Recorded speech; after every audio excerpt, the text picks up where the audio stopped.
when there's things that we need to accomplish, things that have been delayed in our life, things we've been desiring to do for a long time, there's often things that are in the way that we don't know are in the way.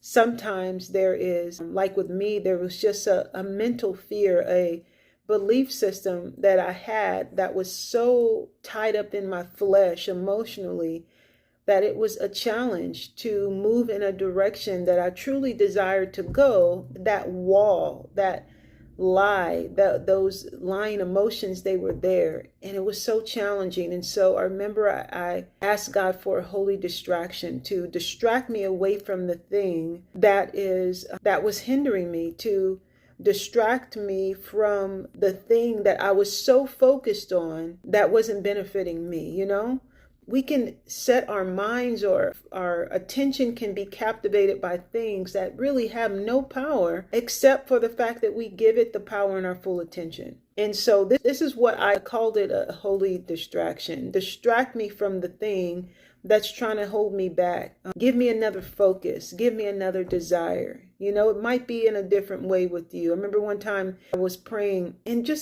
it wasn't like a sit down prayer. It's just going throughout the day and just interacting with God as I'm just going throughout the day on the inside. And I remember one time he gave me the idea of watching the circumstances that I was going through as a sitcom. And when you're watching a movie or a sitcom, you're from the outside, and so you can give advice and you can give recommendations, do this, but it doesn't hit you here, because you're on the outside watching it. Whereas if you're engaged in it, then it's more personal.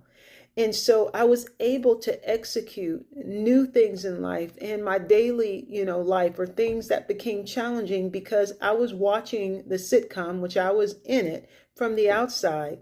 It also helped for me to really share Christ a lot easier because I wasn't looking at myself or thinking, now I have to get myself to do it. I was watching from my seat. I was watching, the show play out. And that's how he would work so many times in the life of other people. And I was able to be used in those situations because the lies in my head, they were detached from me. I was able to separate myself from it because of this new perspective. And that's why so many times I'll say it's our perspective of the situation that causes us to respond and to experience certain things, because 5 different people can experience the same thing and give you a different story, even though they were at the same place.